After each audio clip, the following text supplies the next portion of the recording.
My granddaughter Lily's diary was hidden under a loose floorboard in her closet, wrapped tight in a plastic grocery bag. I found it this morning, 3 long and empty days after they told me she was gone. I was in her room, just sitting and missing her, when I noticed the board looked wrong. My old knees creaked as I knelt and pried it up. There it was. I carried it to her bed, my heart already thumping slow and heavy. The pages were filled with her pretty, looping handwriting, but the words stopped my breath. They weren't about school or boys or dreams. They were receipts, just lists, dates, amounts, names. And one name, over and over, written in what looked like terrified ink. Dad. My son-in-law, Mark. A detective. The meaning crashed down on me. He'd been giving her pills first, I guess to calm her, then stronger things, all to keep her quiet about the money he was taking from evidence lockers at work. The very last entry was a single, lonely line. He says one more time and we're square. I'm so scared. My hands didn't shake then. They turned to stone, cold and steady. I knew I only had until he finished his shift today. He'd come looking for this book. He'd tear her room apart. I sat on her floral bedspread, the pattern of little roses blurring as my eyes filled. The scent of her strawberry shampoo was still faint in the air, a sweet ghost that made my throat tight. I read every page, forcing myself to go slow. I memorized the little codes she used, simple letter and number combinations. I burned into my mind the drop points she described, like the exact spot behind the old movie theater with the loose brick. Page by page, I saw the awful pattern of a man trading his daughter's silence for poison. The justice he swore to uphold every day was just a joke, he told, probably with a smile, while handing her a tiny, deadly baggie. Then I heard a car door slam outside. My heart jammed right up against my ribs, a solid lump of fear. It wasn't his police cruiser. It was just a neighbor pulling in.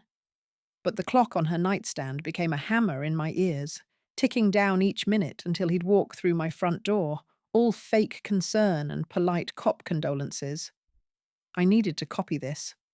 I needed proof that lived outside this pink bedroom, something he couldn't destroy. I pulled out my phone from my apron pocket, my fingers feeling thick and clumsy. I started photographing each page, the flash going off like a tiny, brutal strobe light in the dim room. It felt wrong, exposing her secrets like that, but I had to. I was on the 10th page, which had a detailed description of a man named Carl, who worked at a body shop, when a folded photograph slid out from the back of the diary. It fluttered to the bedspread. I picked it up with careful fingers. It was a picture of my granddaughter, her eyes glassy and far away, leaning against a police cruiser. Mark's cruiser. He was in the picture too, his hand heavy on her shoulder, smiling for the camera like it was a proud dad moment.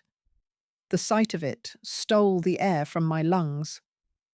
Just then, my phone buzzed in my hand, a sharp vibration.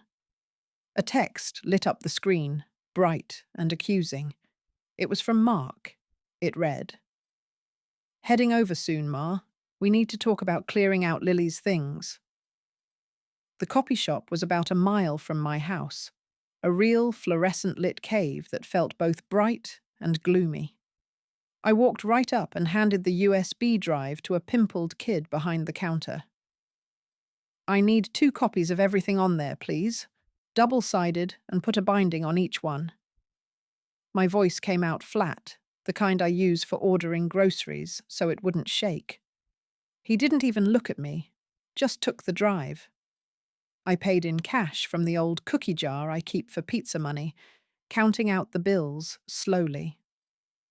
While the machines whirred and churned, I stood by the big window, watching the traffic flow by. Every dark sedan that passed made me think it was his unmarked car. Every glance from someone on the street felt like a patrol, like I was being watched, and it made my stomach tighten. I knew I had to create a trail that he couldn't just burn up. My plan was simple, but careful. One copy would go into a safety deposit box I intended to open that very day. The other copy would be mailed to my old lawyer in the city, a man I hadn't seen in a full decade, but whose retainer I'd never officially ended.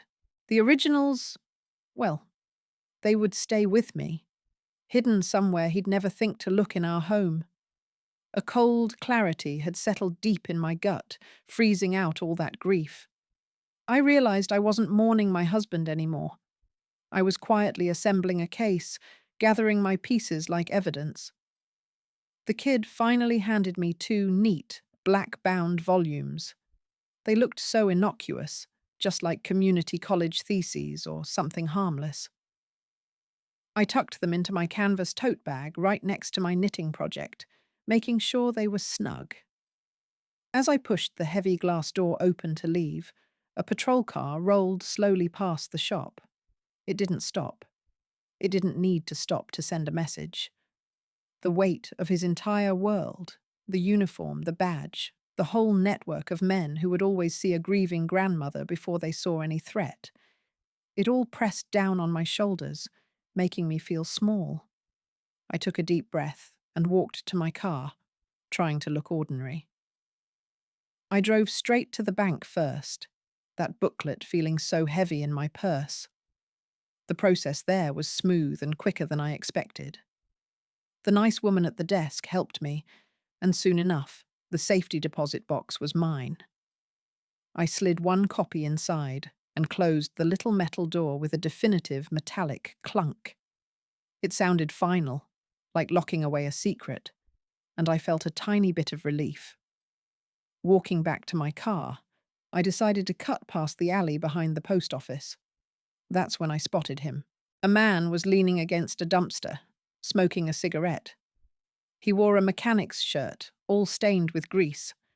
The name stitched over the pocket read, Carl. I kept my pace steady, my eyes looking straight ahead, but I could feel his gaze tracking me, sharp and unsettling. He dropped his cigarette and crushed it under his boot, the motion slow and deliberate. He didn't follow me. He didn't have to. The message was crystal clear. The network was watching, and they knew exactly where I was and what I was doing. I got into my car, my hands shaking just enough to make my keys rattle. I pulled the sealed envelope for my lawyer onto my lap, thinking I'd head to the post office next. That's when I saw it. A thin, almost invisible smear of red grease on the flap of the envelope. The same bright red grease I'd seen on that mechanic's shirt. My heart skipped a beat, and a chill ran right down my spine. I knew then I had to be even more careful than before. The post office was out. He'd seen me. They'd intercept the package.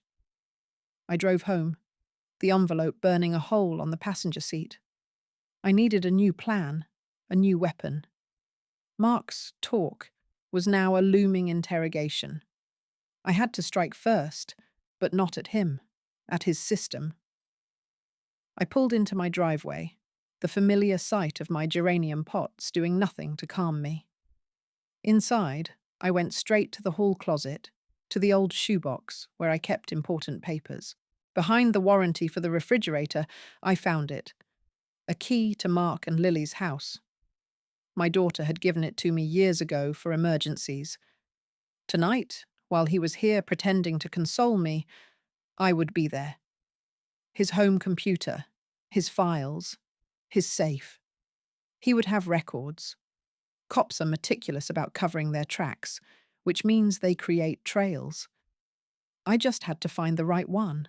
I would sever the last shred of trust. I was breaking into my daughter's home. She was still his wife, still believed his lies about working late, about the stress of the job. I was about to show her she was sleeping next to the monster who killed her child, and I would do it with evidence, not tears. As dusk fell, I made a show of being home. I turned on the kitchen light, the living room lamp. I left the TV murmuring. Then I slipped out the back door, through the gate, and walked the 2 blocks to their split-level house. I used the key. The door swung open into silent darkness. It smelled of lemon cleaner, and underneath, something sour. I went to his study, a small room off the living room. The computer was password protected. I didn't try it. I started with the desk drawers, pens, notepads, a department manual. Nothing. I tried the filing cabinet. It was locked. I looked around the room. My eyes landed on the framed photo on his desk.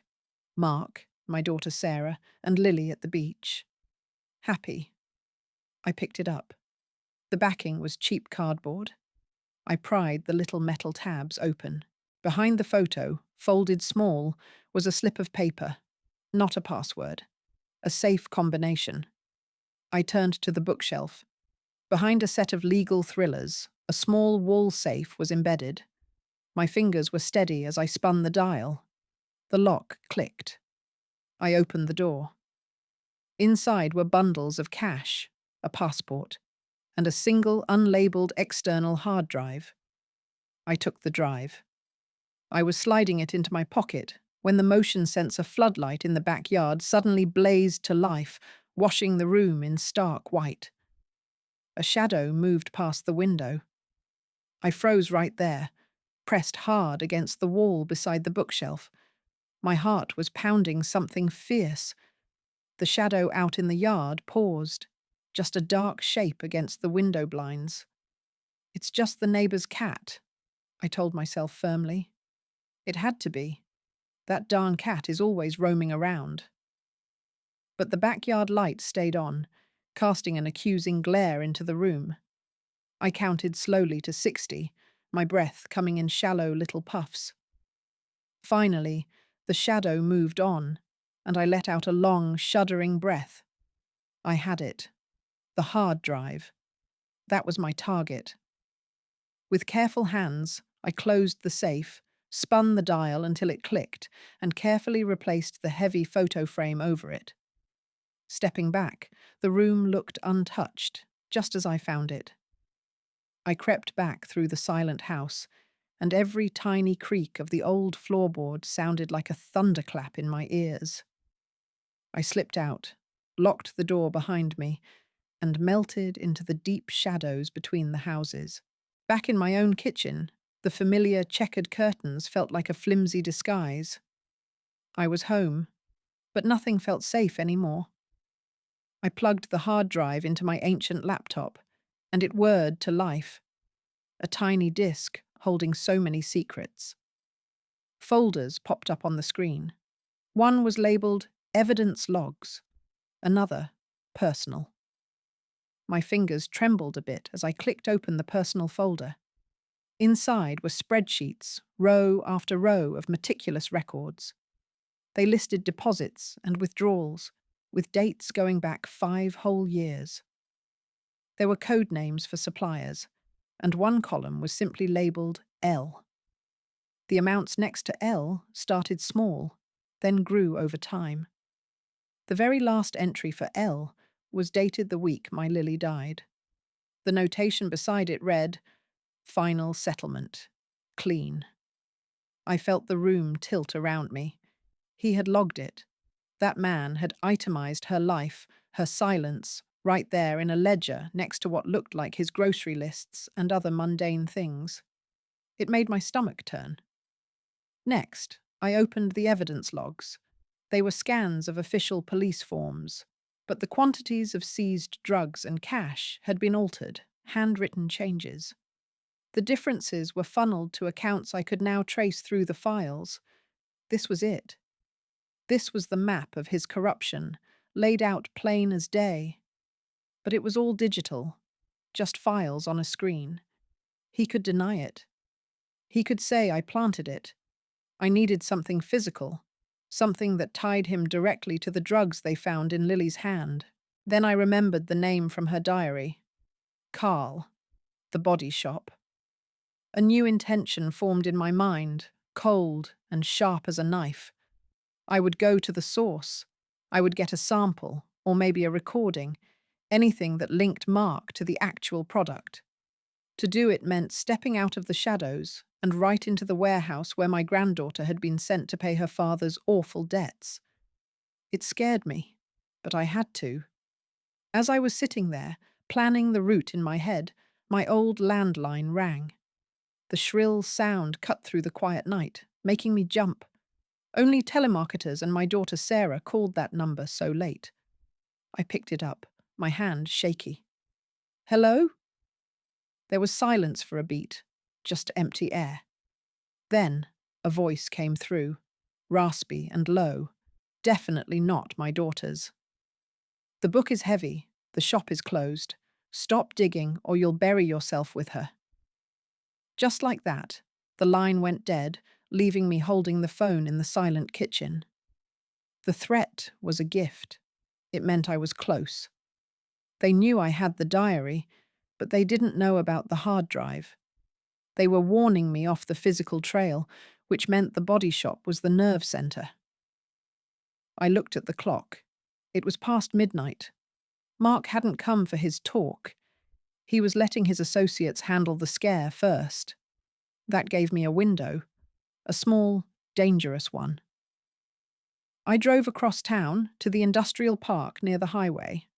Premium Auto Body was a long, low building with corrugated metal siding. At 1 in the morning, it was dark, but a single yellow bug light glowed over a side door. I parked my sensible sedan 2 blocks away and walked, a grandmother in a beige coat, invisible.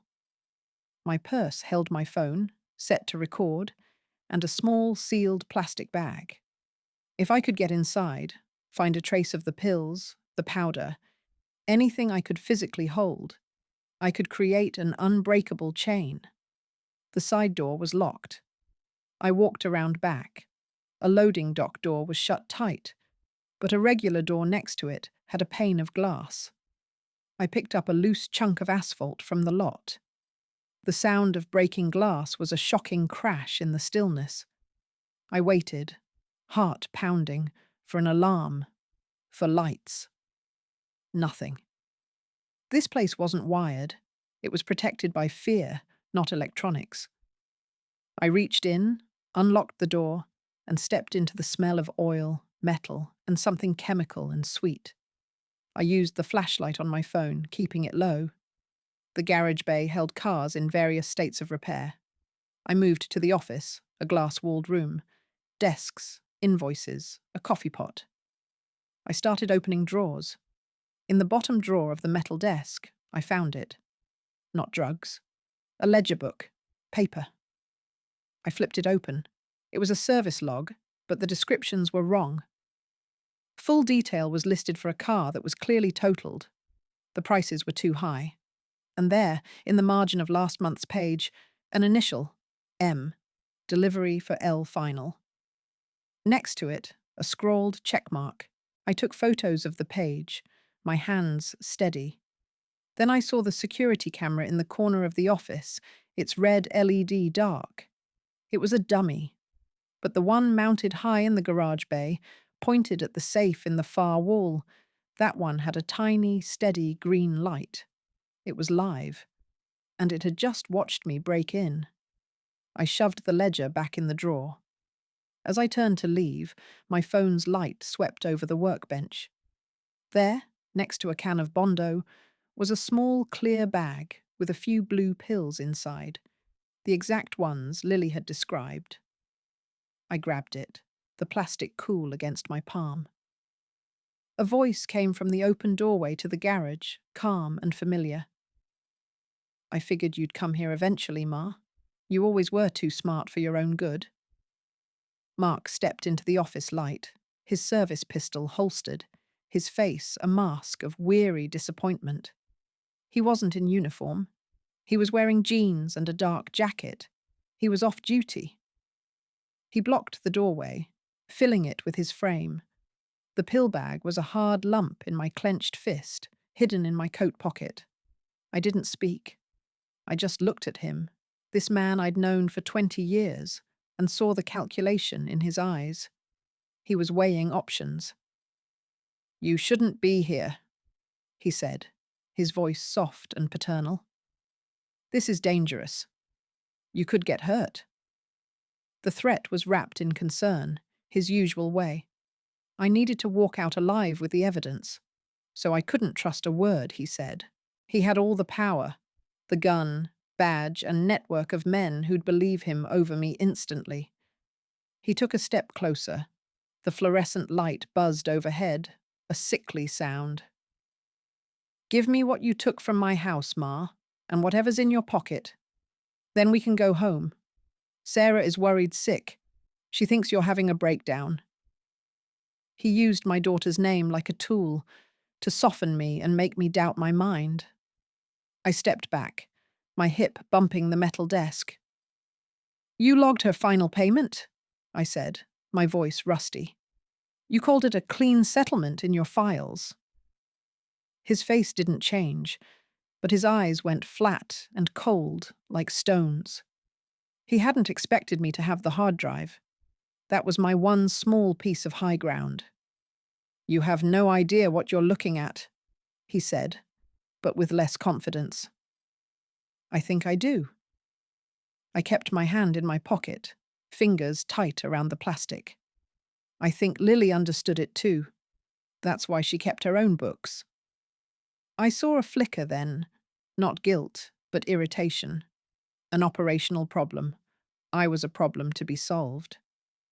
He glanced past me toward the garage bay. I followed his look to the safe on the wall. He was wondering if I'd opened it. He took another step. I pulled my hand from my pocket, holding up the bag of pills in the harsh light. She described these. Exactly this blue. Said they made her feel like floating away. His hand moved an inch toward his hip. You shoot me, I said, calmer than I felt. And this falls right here. My lawyer has copies of everything. The diary, your spreadsheets. He knows I'm here tonight. It was a bluff, but solid. He froze. The standoff stretched, silent except for the buzzing light. Then, from the front, came the crunch of gravel under a tire. Headlights swept across the garage walls, painting light arcs through dusty windows. Someone was here. Mark's head snapped toward the sound, his composure cracking for a second. I needed that moment. I didn't run. I walked right past him, my shoulder almost brushing his chest. He could have grabbed me. He didn't. The approaching car changed everything. I stepped into the cool night air, legs trembling, and disappeared into the alley as a second car pulled up. I drove without thinking, my hands locked on the wheel. I didn't go home. He'd look for me there. I went to the only place I owned that he didn't know about, my storage unit, paid for in cash. It was a 10 by 10 concrete cube on the edge of town. I pulled in, shut the door, and just sat in the dark car, breathing. The smell of old cardboard was strangely comforting. I had to connect the pills to Mark's ledger and get it to someone he couldn't touch. I was sacrificing my home and my identity. I was officially in hiding. I turned on the dome light. I took a picture of the blue pills next to my dated notebook page. One bag wasn't enough proof. I needed the supplier. I remembered the ledger, the M next to delivery for L. I'd assumed it was Mark, but what if it was the supplier's initial? The man at the body shop was just a mechanic. The voice on my phone was older. There was a layer above Mark. I needed to find M. I used my laptop, searching for local businesses with M names. It was a hopeless list. Then I looked back at Lily's diary. I'd missed a pattern. Before entries with Dad, there was usually a note like 8 p.m. 23s. I'd thought it was a code for amounts. But 23 what? I pulled up a map. State Route 23 cut past the old river docks. Mile marker 23 was near a decommissioned water plant. A perfect drop point. Lily had been logging locations. My brave, scared girl. I had a location. But going there alone was suicide. I needed leverage. I had Mark's hard drive. I plugged it in. In a folder marked Utilities, I found encrypted documents with recent dates. I couldn't open them, but their existence was a clue. He was still active. A vehicle slowed outside the gate. I killed the laptop light and sat in the dark. The engine idled for a minute, then moved on. They were looking. I was running out of time. I had to make a move. I called my lawyer, Arthur Brantley, on a burner phone. He answered, tired. Brantley. I didn't give my name. I said, Lily's diary is real. A long pause. Where are you? I told him I was safe. I need a trustworthy courier, a package for the state attorney's office. It can't go through the mail or local police. He understood. It's that bad? It's her father, I said, my voice breaking. Another pause. I'll send someone. Where? I gave him the address of a diner 30 miles away. 2 hours, he said, and hung up. I assembled the package. Diary photos, ledger screenshots, a hard drive summary. I put the pills in a separate envelope. As I was sealing it, my phone buzzed. A text from an unknown number. It was a photo of my living room couch, taken from inside my house. The text read, "We'll wait." They were in my home. It was a complete violation. My safe place, full of Lily's pictures, was now their territory. The pressure felt like a tight band around my chest. They were showing me they could reach anywhere. I knew what I had to do: get the package to the courier and draw them away from the diner. I checked the time. I had 90 minutes. I drove toward the diner, but went past my street first. A dark SUV was parked a few houses down. I didn't stop. I went to the downtown library and switched the package from my tote into a bright red grocery bag in the parking lot. Then I drove to a busy all-night gas station near the highway. I bought a coffee and stood by the window. Using my burner phone, I called the police non-emergency line. I made my voice sound young and scared. I said I'd seen a man with a gun breaking into a car at the airport long-term parking. I gave a vague description. I hoped it would create some distraction. I waited. About 10 minutes later, the dark SUV from my street drove slowly past the station. They were tracking me. They must have put something on my car. The game was on. I got in my car and drove, not to the diner, but toward the airport, leading them away. I drove the speed limit, watching my mirror. The SUV stayed back, 2 cars behind. When I got on the highway toward the airport, I saw my chance. A last-second exit for the riverfront came up. I swerved across lanes and took it. The SUV was caught off guard and sped past. I didn't relax. I knew they'd come back. I drove through the narrow streets of the old warehouse district and pulled into the lit-up lot of the diner. It was half full with truckers. I saw a man in a rumpled suit alone in a booth, reading a paper. Arthur's man. I parked under a light, grabbed the red bag, and went inside. The doorbell jingled. I went to the counter, bought a slice of pie I didn't want, and sat on a stool. The man never looked up. After a minute, I got up for a napkin. As I passed his booth, I set the red bag on the empty seat next to him. I kept walking out the side door near the restrooms, then out the rear exit into an alley. My car was still out front, left as bait. I had a second key. I hurried down the alley to the next street. A taxi I'd called earlier was waiting. I got in and told the driver to go to the downtown bus station. As we pulled away, I saw the dark SUV slide into the diner's front lot. They were too late. The package was gone, with the courier. I felt a wave of tired relief. But it didn't last. My taxi stopped at a red light. A city bus pulled up beside us. On its side was a digital ad panel. The ad flickered and changed. It usually showed ads for dentists or mattresses. This time, it showed a grainy school photo of my granddaughter Lily. Underneath, in big block letters, it read, "Missing. Have you seen her? Reward." A phone number flashed below. It was my home number. They were rewriting history, turning my murdered granddaughter into a runaway. The sheer audacity stole my breath. I had to reclaim Lily's truth before they buried it. To do that, I had to step fully into the light. I had the taxi drop me at the bus station, but I walked to a nearby chain hotel. I paid for a room in cash. The room was beige and stale. I sat on the bed. The courier had the evidence, but evidence moved slowly.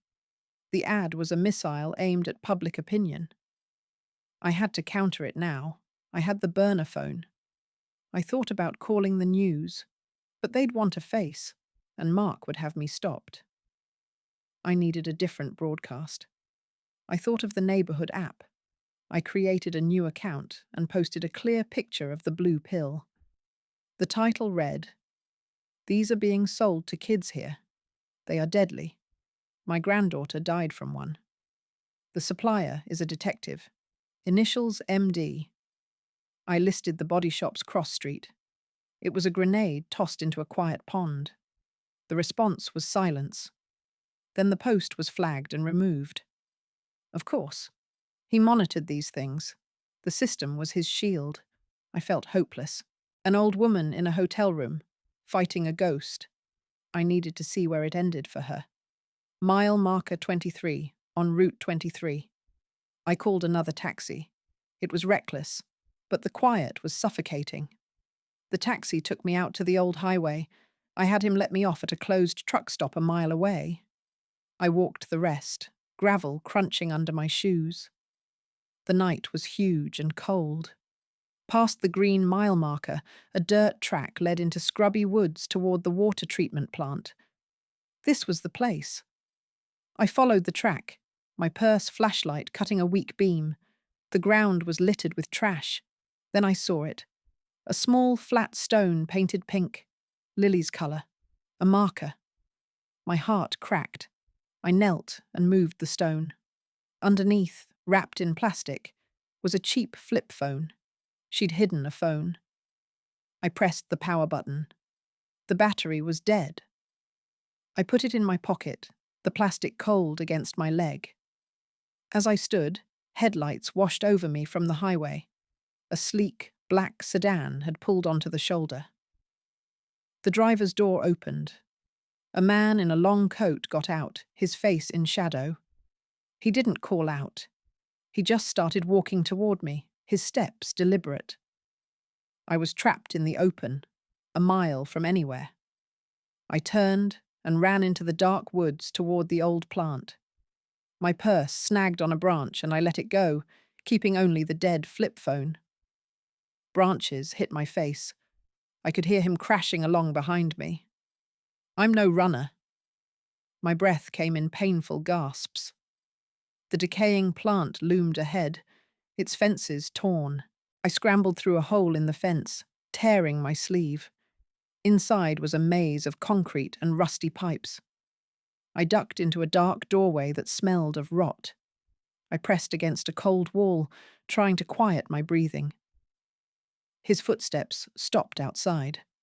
A flashlight beam swept across the doorway, just missing me. "Margaret," a raspy voice called. Not Mark. "You have something that doesn't belong to you. Give me the phone, and this ends." He was right outside. My life was gone. He knew it. I stayed silent. The phone was useless, but he didn't know it was dead. It was my only chip. I waited. Then, from the highway, came a police siren. It grew closer. The man froze. The siren peaked and faded, going down the road. The sound broke his focus. He muttered a curse, and his light swung away as he turned to look. It was my chance. I bolted from my spot, sprinting past him back the way I came. He was startled. I made it through the fence hole, my lungs burning. I ran toward the highway, but then turned the other way, toward a distant farmhouse light. I heard his car engine start back on the road. I stumbled into a drainage ditch and crouched in the mud until I saw the black sedan's headlights speed past. I was cold, filthy, and alone. But I had her phone. I waited an hour until the sky lightened. Then I walked until I found a gas station just opening. I used my last cash to buy a charger cord for the old phone. In the bathroom, I plugged it in. A tiny red light glowed. It was charging. I sat on the floor and waited. After 10 minutes, I turned it on. The screen lit up. It wanted a 4-digit code. I tried her birthday. No. My birthday. No. I tried the date from her first diary entry about her dad. It unlocked. The phone was simple. It had call logs, contacts, and photos. The contacts were Dad and C. I opened the photos. The first ones were silly selfies of Lily and friends. Then they changed. They were dark, taken from a hidden angle. One showed Mark handing a bundle to Carl at the body shop. Another was a license plate on a black sedan. The last photo was the worst. A close-up of a hand holding cash. On the wrist was a watch with a blue face. I'd given that watch to Mark. The photo was dated 2 days before Lily died. She'd been gathering evidence. I looked at the texts. The last sent message was to C. It said, "I have the proof. Meet me at the usual place. I can't do this anymore." It was marked, "Failed to send." She never got to try again. I stared at that unsent text, her final plea, and I knew C was the man in the sedan. Lily had been going to meet him. Lily's unsent text was a confession. C had been waiting for her that night, and now he was waiting for me. I had to move. That gas station bathroom was a trap. I copied everything from the flip phone, the photos, the texts, onto its memory card. I hid the tiny card in my coat lining and powered the phone off. It was a beacon. I walked out, squinting in the morning light. My car was still at the diner. I was stranded. Using the burner phone, I called for a ride, giving a pickup spot down the road. As I waited, the black sedan cruised past. They were patrolling. My ride came, an older woman in a minivan. I asked for the downtown public library, a place with people and computers. At a library terminal, I needed to send the evidence somewhere safe. The state attorney's general email was useless. I needed a person. I searched for police corruption cases.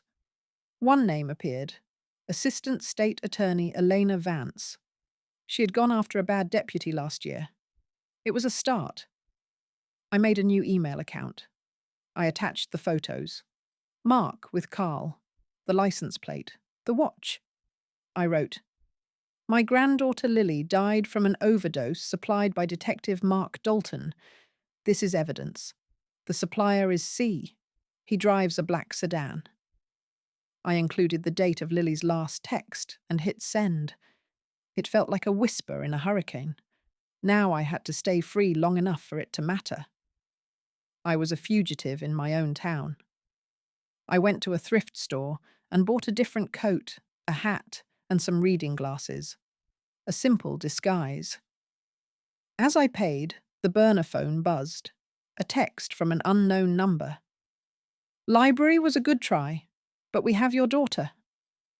A photo showed Sarah at her kitchen table, pale, with an officer behind her. Mark had my girl, pressure squeezed from all sides. Going to her house was a trap. I had to draw them out. I called the number back. A man answered, "Yes." I knew that rasp from the woods. It was C.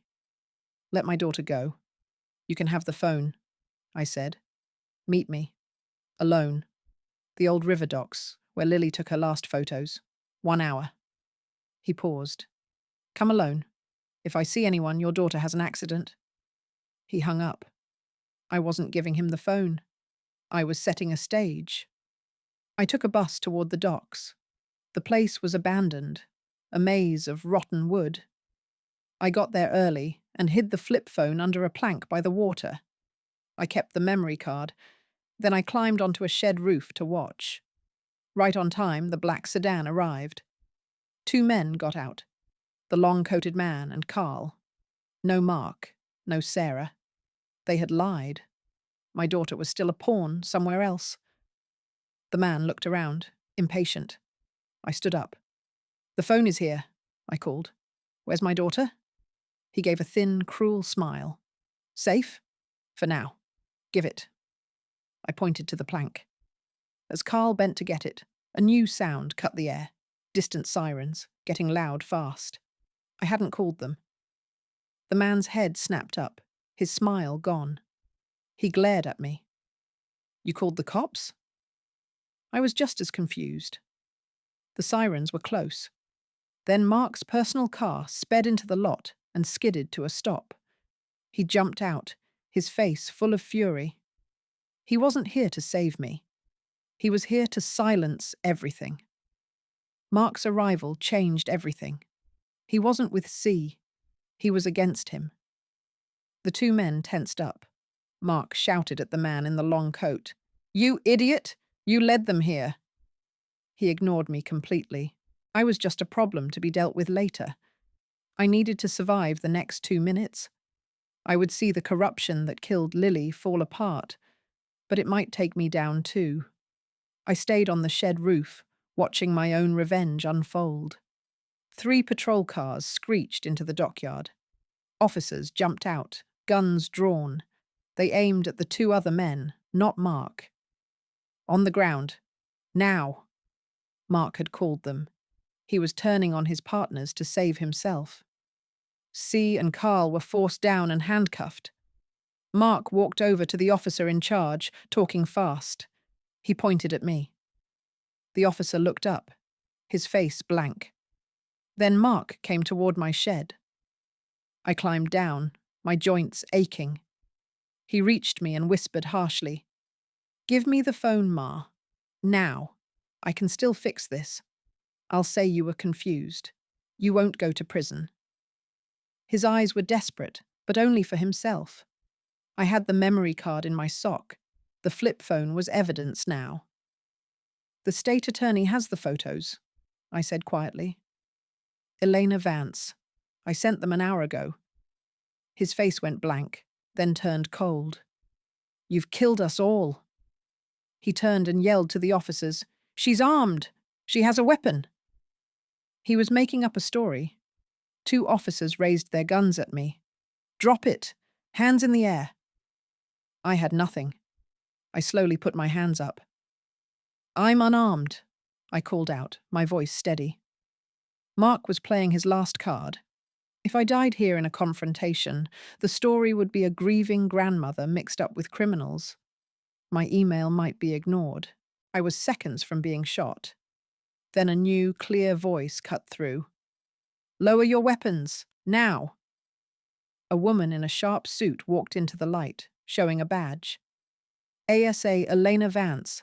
This woman is under my protection." She looked at Mark. "Detective Dalton, you are relieved. Place your weapon on the ground." The change was so fast it made me dizzy. Mark stared, jaw tight. He slowly took out his gun and set it down. The officers lowered theirs, looking confused. Vance came to me. "Margaret, I got your email.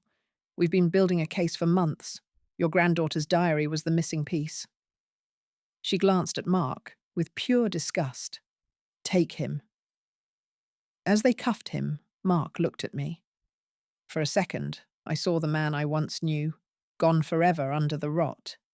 Then he was shoved into a car. Vance led me to her vehicle. "You're safe now. We need your full statement." I nodded, exhausted. As we drove away, I looked back. Carl and C were in separate cars. The long-coated man, C, was staring right at me through the window. He mouthed 2 words, perfectly clear. "Not over?" The police station was all bright lights and hushed voices. I gave my statement to ASA Vance and an internal affairs detective. I handed over the memory card and told them everything from the diary to the threat against Sarah. My daughter was brought in, shaken but safe. Mark had used his authority to have an officer check on her, a subtle hostage move. When she saw me, she cried, but they were tears of confusion. "Mum, this can't be true," she kept saying. I just held her. Vance said they had enough to charge Mark, Carl, and Charles Mac Weller, the C in Lily's phone. Mark was the inside man. The network was crumbling. But Mac's words, "not over," haunted me. He was in custody, but his reach might extend beyond bars. My focus shifted to witnessing the end. It cost me my relationship with Sarah. She looked at me with doubt, as if I had made this nightmare myself. I was given a temporary room in a budget hotel under protection. An officer was outside. I should have felt safe. I didn't. That night, I couldn't sleep. The room was too quiet. I got up and looked out the window. The patrol car was there. Then I saw a figure across the street, standing in shadow. The posture looked familiar, like Mac, but he was in jail.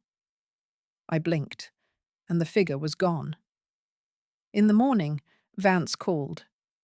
Mac Weller made bail. A judge was persuaded. He's out, and he's angry. Be careful. My blood ran cold. The system had sprung a leak. I needed to see this through to the trial. I met with Vance. She said the case was strong but circumstantial without my testimony.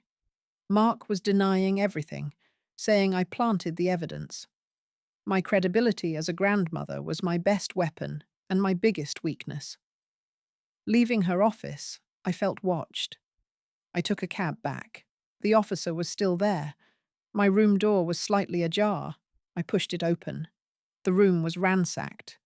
Drawers were out, the mattress slashed. Nothing was taken. It was a message. On the mirror, written in my lipstick, was one word: quiet. I backed out and called the officer. He was sorry. He'd been called away for 5 minutes. Just enough time. Mac was telling me to silence my testimony. The price of speaking was my life, but the price of silence was erasing Lily's memory. I asked to be moved. They relocated me, but the fear moved with me.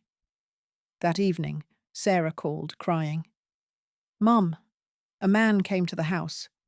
He said he was from the news, but he asked weird questions about your mental health. He had a recorder." They were attacking my character. I told her to come stay with me, but she refused. "I need to think, Mum." She hung up. I was losing her. I sat alone in the new room. My burner phone buzzed. A text from an unknown number. "The trial date is set. Don't be there."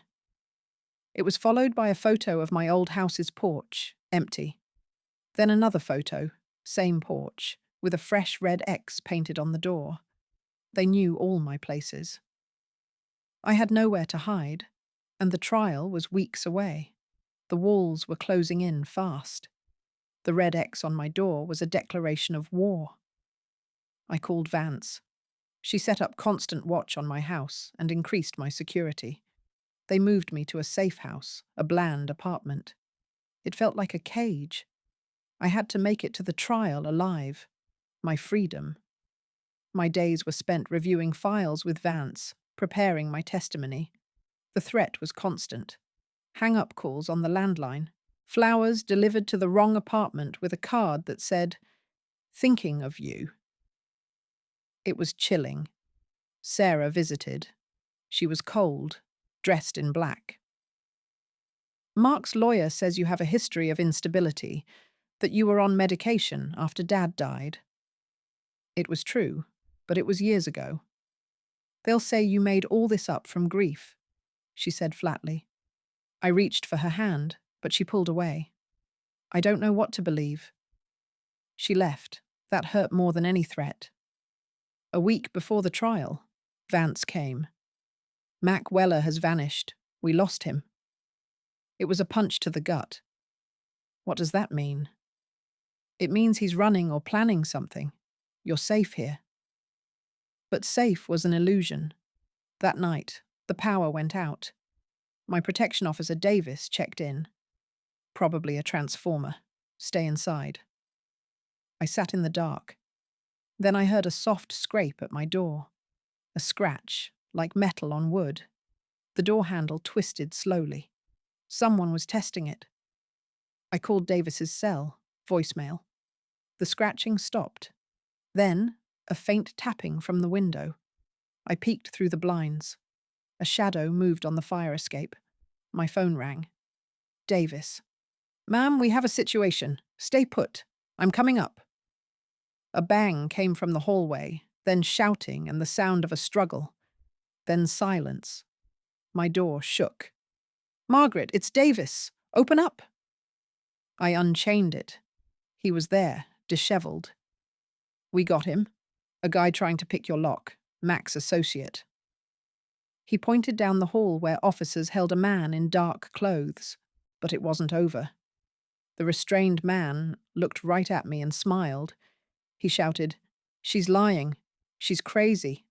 Ask her about the fire. Then he was dragged away. Davis asked, What fire? My face went cold. Years ago, a small kitchen fire was ruled accidental. Mark had been there. They were going to say I was unstable. The power came back on. The immediate threat was gone, but the psychological one grew. Vance arrived. He's a low-level enforcer, won't talk.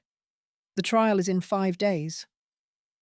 I spent the next days rehearsing, but Sarah's doubt and the attacks ate at me.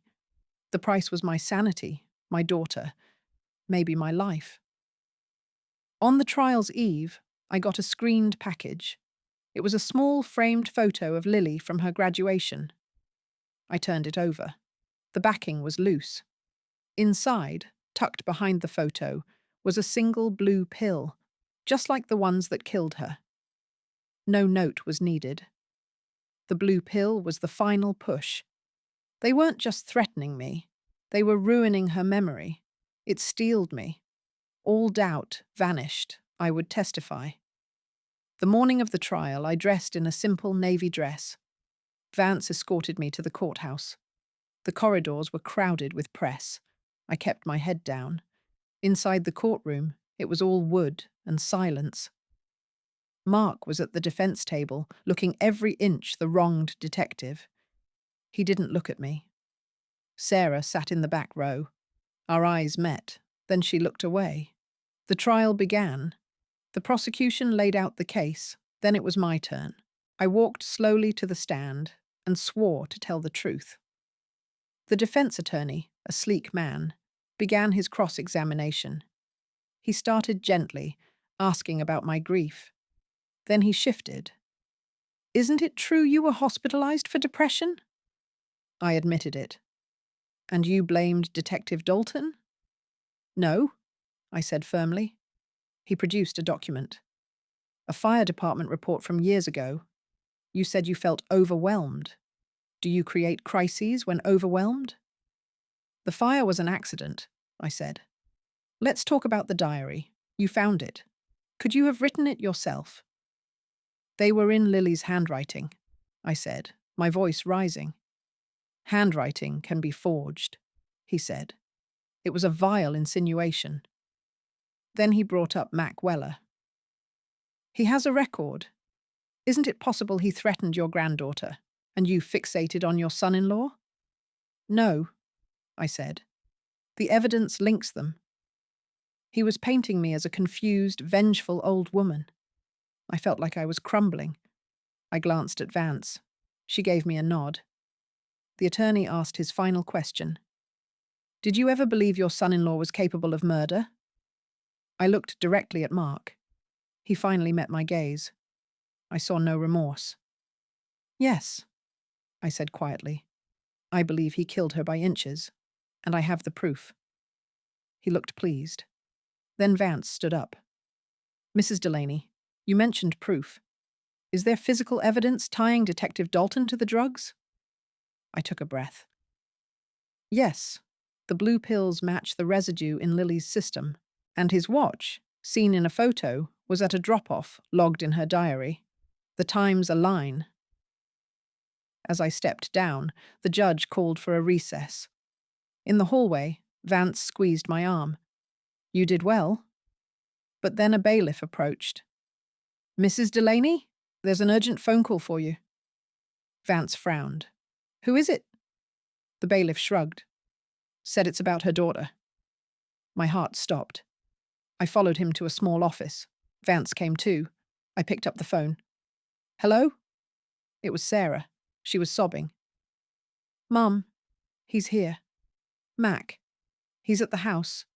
He says if you don't recant your testimony, he'll burn it down with me inside. I heard the fear in her voice. A man's voice growled in the background. Tell her. Then the line went dead. The phone went dead in my hand. Sarah's sobs echoed in my ears. I turned to Asa Vance, my face numb. Mac has her. He'll burn the house down if I recant. Vance's expression tightened. She spoke into her radio, issuing rapid commands for a hostage team. She gripped my shoulder. Stay here. We'll handle it. I pulled away. She's my daughter. I'm going. Vance blocked my path. It's a trap. He wants you to panic and ruin the case. I didn't care. I wouldn't lose Sarah too, not after burying Lily. I pushed past her and ran through the courthouse corridors, ignoring the shouts behind me. I burst onto the sunlit steps and hailed a taxi. 421 Maple Drive. Now! The driver saw my urgency and sped off. During the ride, my mind raced. Mac wanted me to recant, but that would erase Lily's truth. I had to find a way to save Sarah without surrendering. The weight was immense. Every second meant smoke and flame. We arrived to a scene of chaos. Police cars sealed the street. An officer stopped the taxi. I showed my ID and pleaded. My daughter is in there. Let me talk to him. Vance pulled up, exiting her car swiftly. Margaret, don't. The negotiator is en route. I looked past her. My daughter's house stood quiet, but a thin grey plume rose from the attic vent. My chest constricted. I ducked under the tape and sprinted across the lawn. Officers yelled. I reached the front porch. Mac, I'm here. Let Sarah go. The door creaked open. Mac stood in the doorway, a pistol in one hand, a red gas can at his feet. Sarah was visible behind him, tied to a dining chair, a cloth in her mouth. Her eyes were wide with terror. Call the judge, Mac demanded, his voice a low rasp. Tell them you lied. I stepped inside, the smell of gasoline sharp in my nose. Let her walk out first, then I'll call. He laughed, a dry, hacking sound.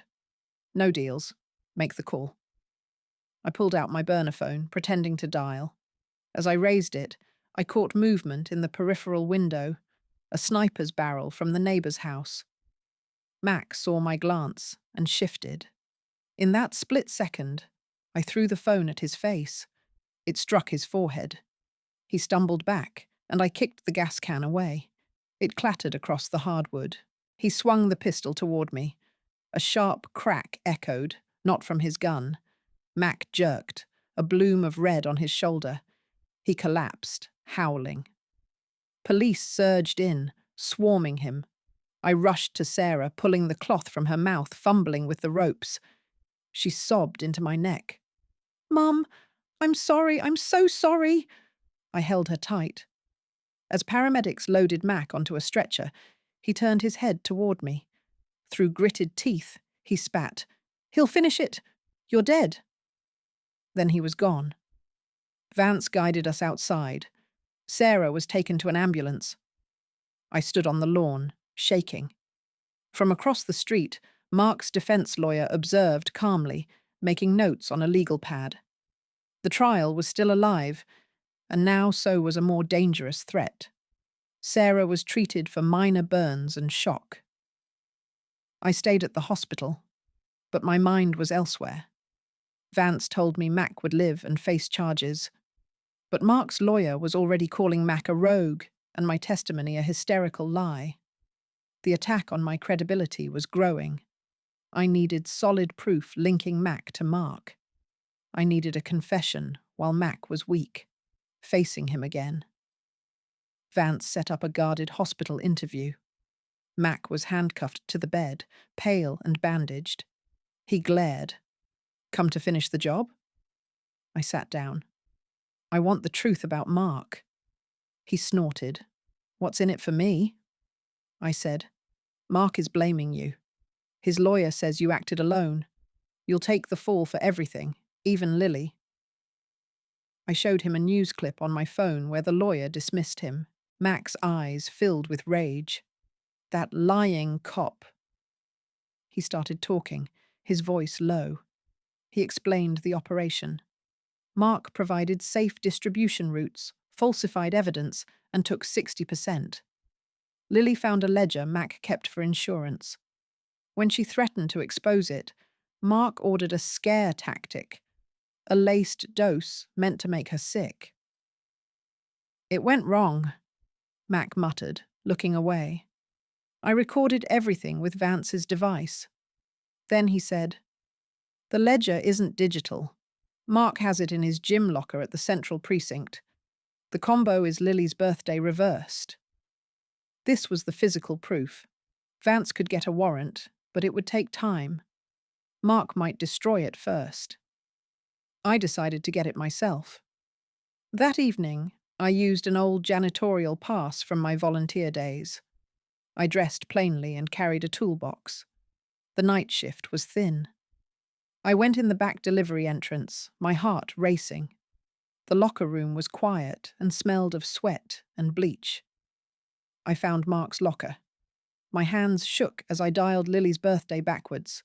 The lock clicked. Behind some towels was a slim black ledger. I took it. As I turned, a young officer walked in and stopped. "Hey, what are you doing?" I forced calm. "Internal audit for ASA Vance." I flashed my old ID. He frowned. "I need to verify that." He stepped out to call. I didn't wait. I slipped out another door, through the kitchen, and into the alley. I had the ledger, but now I was a thief in a police station. I drove straight to Vance's office. She was there with 2 state investigators. "Margaret, what did you do?" I handed her the ledger. She flipped through it, her face turning grim. "This is it. Names, dates, amounts. It implicates several officers." Then she looked at me, pained. "But you obtained this illegally. It's tainted evidence, and you've just given them a reason to arrest you." The investigators stepped forward, their faces blank. The truth was going to cost me my freedom. They did not arrest me right then and there, thank goodness. "My lawyer, Vance," he argued fervently with the investigators for what felt like forever. His voice was firm as he cited exigent circumstances and the imminent destruction of evidence, saying they'd lose everything if they didn't act. After a very tense hour, they finally agreed to place me in something called protective custody, while a judge reviewed the whole messy matter. The ledger was sealed as official evidence, and with Mac's full confession backing it all up, the judge allowed it under a narrow exception. Just like that, the case against my son-in-law, Mark, moved forward. The trial that followed concluded pretty swiftly.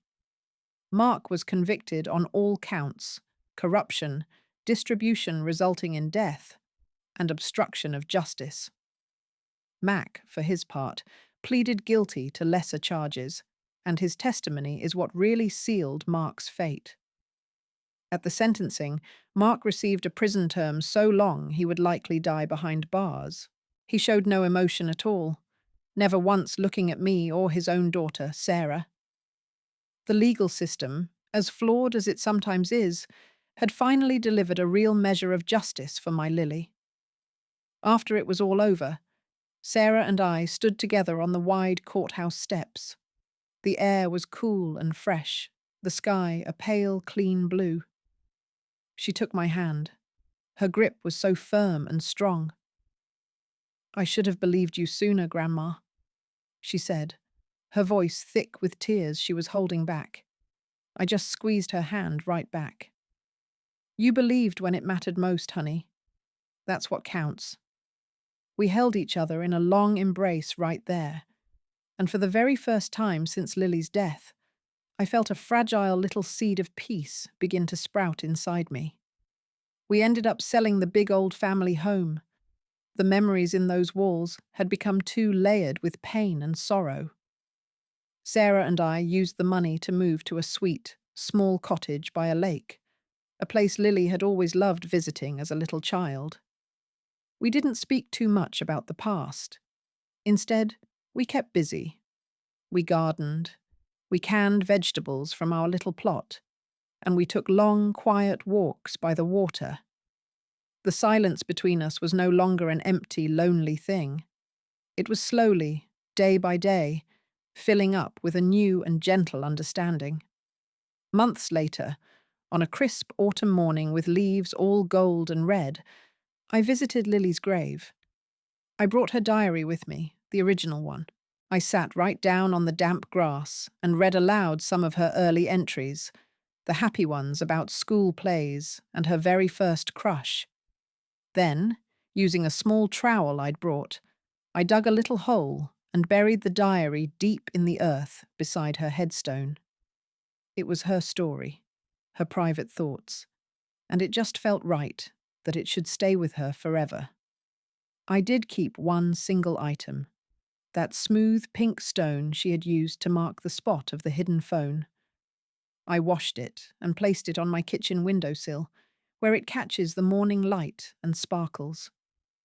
It reminds me not of her fear during those last days, but of her incredible courage in leaving clues for me to find. A deep quiet has settled over my days now. The big fight is finally over. What remains is the simple, good rhythm of life here with Sarah, the gentle lapping of the lake water on the shore, and the gradual mending of our hearts. I will never, ever forget my Lily, but the sharpest edge of the grief has softened now into a steady, loving remembrance. I found my resolution not in the loud victory of the trial, but in the quiet, daily commitment to live honestly, honouring her truth with every single ordinary day I have left.